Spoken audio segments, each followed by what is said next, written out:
Kembali lagi kawan di Legenda Catur Dunia, masih dari Singfield Cup seri kelima dari Grand Chess Tour 2025 hari ke-7, babak ke-7 kawan. Nah, di babak ke-7 ada beberapa partai yang berakhir menang kalah, yaitu partainya Wesley Sung mengalahkan juara dunia Doma Raju Jan Christoph Duda mengalahkan Nordicbek Abdus Satrov di turnamen ini hancur lebur kawan. Kemudian Alireza Firoza kalah oleh Rames Babu Pragnananda, membuat Pragnananda ini join bersama Fabiano Caruana di klasemen sementara kawan, dengan 2 kali menang dan 5 kali remis. Dengan 4,5 poin kawan masing-masing, Rames Babu Pragnananda dan Fabiano Caruana. Tersisa 2 babak lagi. Nah, kemenangan Pragnananda ini mengukuhkan posisinya di posisi 4 besar dunia saat ini, atau nomor 1 India saat ini, Rames Babu Pragnananda. Sebetulnya Rames Babu Pragnananda dan Arjun Erigaisi kawan, sebelumnya di awal Agustus ini mempunyai elo yang sama, yaitu 27 69 kalau nggak salah, 27 79 kawan, sama beda koma. Cuma Arjun Erigaisi kawan sebelumnya bermain jelek ya beberapa minggu yang lalu di Chennai, sehingga kehilangan banyak elo kawan, terutama pada babak keempat dia dikalahkan oleh Nihal Sarin. Setelah dikalahkan oleh Nihal Sarin, posisinya langsung dikudeta oleh Rames Babu Pragnananda yang otomatis naik kawan ke posisi 4 dunia. Sekarang semakin kokoh dengan tambahan 7 poin di Singfield Cup ini, dan sekarang di live rating Pragnananda mempunyai 2786, pecatur nomor 1 India saat ini. Nah, sebelum kita ke papan permainannya Alireza Firoza versus Pragnananda, seperti biasa ya, kita akan coba cari solusi dari puzzle yang admin berikan tadi malam kawan. Nah, di diagram seperti ini putih sepertinya akan kalah kawan. Secara materi putih bisa kalah, tapi secara posisi yang menjadi keuntungan putih adalah raja hitam yang posisinya terjepit, nggak bisa bergerak. Mungkin dia akan dorong pionnya untuk buka ruang pergerakan bagi raja. Tapi yang perlu diperhatikan, putih sebentar lagi juga bisa mempromosikan pionnya, tapi ada yang mengawasi. Nah, sequence-nya seperti ini kawan. Langkah kunci kemenangannya adalah pion ini segera didorong. Tujuannya apa? Tujuannya gajah G5 cek ya, ambil dan pion bisa promosi. Oleh karena itu nggak mungkin jadi gajah hitam caplok terlebih dahulu di sini. Nah, langkah kunci berikutnya adalah pion H4. Tujuannya apa? Dukungan buat gajah checkmate. Nah, apa yang harus dilakukan kawan oleh hitam di posisi ini? Ya, kemarin banyak yang menjawab hitam akan ambil pion yang di sini. Nah, diambil balik oleh gajah, raja maju ya. Kalaupun ada skak-skak ya, raja tinggal maju ke sini nanti kawan. Dan posisi skakmat tak terhentikan. Banyak yang menjawab seperti itu. Ini juga betul kalau seperti itu. Tapi kalau seperti ini, bagaimana jawabannya? Ayo, mau kemana? Tangkap, bisa remis kawan, atau bisa kalah juga. Kalau ke sini mungkin remis, ini bisa remis ya. Kalau skaknya di sini yang terbaik, kalau ditangkap remis. Apa langkah terbaik buat raja? Ke F6. Tapi dia memblokade laju gajah kawan, petak G5 dan bisa skakmat juga. Terus ngapain lagi? Kalau gajah ini bergerak, anggap saja ke sini ya, buang tempo ya, pion pukul pion skakmat. Tapi kalau pion pukul pion atau pion didorong, ambil contoh didorong saja, kalian ingin cepat promosi, maka gajah ini siap direposisi kawan. C7 sudah cukup dan skakmatnya sudah tak terhentikan di sini. Sudah nggak bisa dihentikan kawan. Mau bergerak seperti apa? Sudah, hitam nggak punya tempo lagi. Jadi mengkalkulasinya jangan terburu-buru pion pukul pion seperti ini. Jadi ada 2 kemungkinan juga. Pion pukul pion bisa jadi, gajah bergerak melakukan skak bisa jadi. Tapi kemarin banyak yang mengkalkulasi seperti ini. Oke, ini juga betul kalau seperti itu. Ternyata ada opsi juga buat hitam dengan gajah-gajahnya kawan. Oke, itulah kawan jawaban puzzle yang tadi malam admin upload. Nah, sekarang kita ke papan permainannya Alireza Firoza versus Rames Babu Pragnananda. Alireza pegang putih mengawali dengan E4, C5 Sicilia, kuda F3, kuda C6, ada Rosolimo, Nets Medinov attack dipilih Alireza Firoza. Pragnananda memilih varian utama pion G6, rokade, gajah G7, pion C3 masih langkah utama, idenya untuk persiapan dukungan ya, dan juga buka peta terang buat pergerakan menteri ataupun gajah. Nah, pion E5 langsung. Paling banyak kuda F6 kan, paling banyak. Nanti putih akan respon dengan benteng E1, hitam rokade, dan pion D4 akan diluncurkan oleh putih. Biasanya pion C pukul pion D4, ambil balik. Selepas itu hitam melakukan counter di peta pusat dengan pion D5. Biasanya tantangan ini ditolak, didorong saja E5, kuda E4, tantang dengan kuda C3, jual beli. Biasanya seperti itu dengan kuda F6 terlebih dahulu. Dengan pion E5, hitam ingin kuasai peta center ini kawan, tidak memberikan kesempatan bagi pion D4 putih. Ataupun juga ya, tidak memberikan kesempatan bagi pion putih di lajur E untuk didorong-dorong mendapatkan ruang sebelum pengembangan kuda F6-nya. Gajah sikat kuda C6. Ataupun juga di posisi ini kawan bisa membuat langkah pengorbanan pion D4. Ini paling banyak di posisi ini dimainkan oleh putih. Nanti berlanjut dengan pion C pukul pion D4, ambil balik, seperti ini kelanjutannya. Dan gajah akan dikeluarkan kawan, segera menepati pos ini supaya raja nggak bisa rokade. Jadi ada kuda G E7, gajah D6, dan berlanjut rokade, hitam amankan raja. Kemudian kuda B D2. Apa maksud dari pengorbanan pion center kawan? Tentu aktivitas para perwira ya. Aktivitas dan posisi para perwira. Tapi memilih pertukaran langsung. Seperti yang kalian lihat ya, evolusi bar ini lumayan ngedrop punya putih kawan. Jadi kalau pada posisi ini, ya cobalah seperti ini tadi. Untuk aktivitas pengembangan perwira kalian ataupun positioning yang lebih kuat. Dengan gajah sikat kuda C6 pilihan Alireza ambil balik, tentu super GM macam mereka ini sudah tahu betul hal-hal seperti itu sudah dikalkulasi, tapi memilih jalur seperti ini tentu untuk kreativitas ya, karena mereka tahu sama tahu untuk mengantisipasinya. Pion D3 saja, lanjut Alireza Firoza. Menteri E7 kawan, Menteri E7 ini merupakan langkah baru yang belum pernah sebelumnya terjadi. Yang paling banyak adalah pergerakan langkah kuda yang ke E7. Ini paling banyak. Yang biasa akan disusul dengan pion A4 untuk dapatkan ruang sisi menteri. Paling banyak seperti itu. Menteri E7 langkah baru kita dapat kawan di langkah ke-7.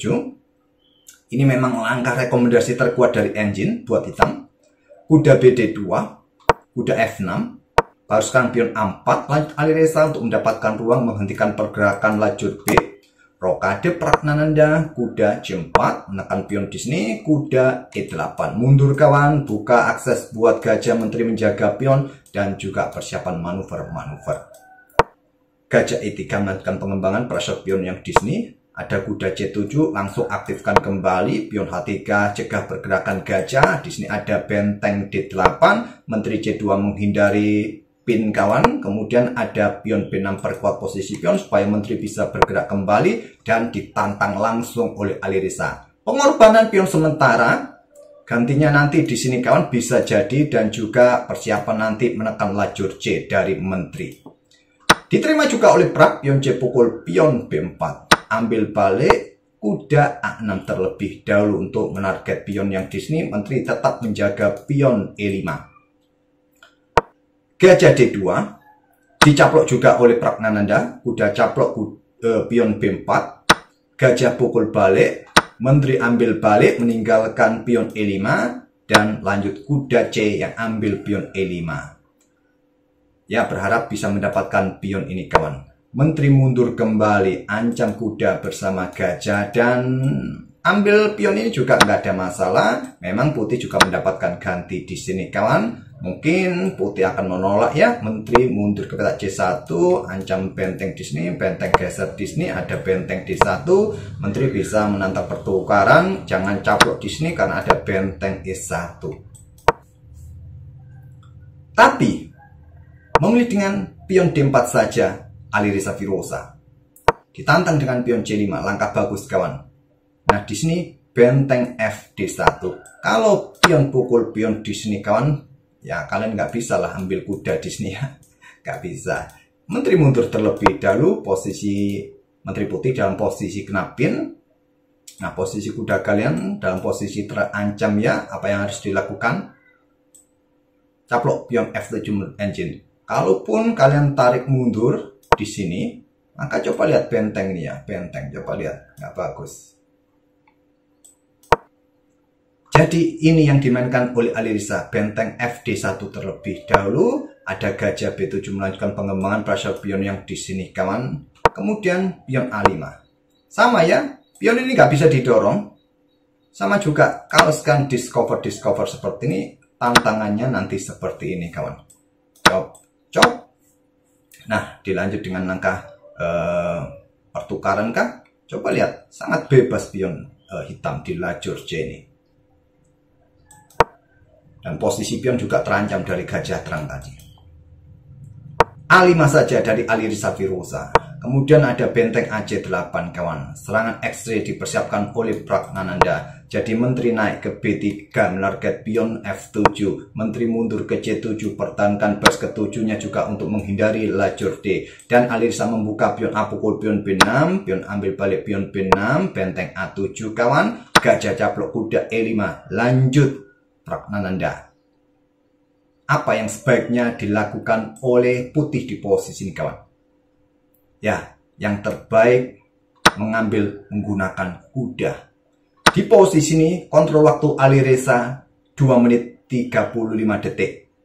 Dan sebelum kontrol waktunya jatuh, tersisa 3 detik kawan, dia memutuskan tadi dengan pion ambil balik gajah E5.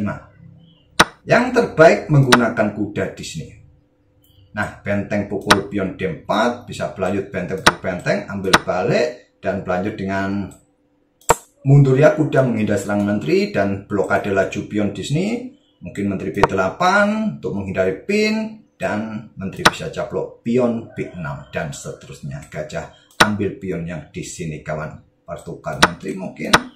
Ya, tersisa satu atau unggul satu pion hitam tetap, tapi kalau bisa antisipasi endgame seperti ini juga bisa menghasilkan game remis kawan. Kuda bisa lompat ke C5 berbalik ancam dan seterusnya mungkin.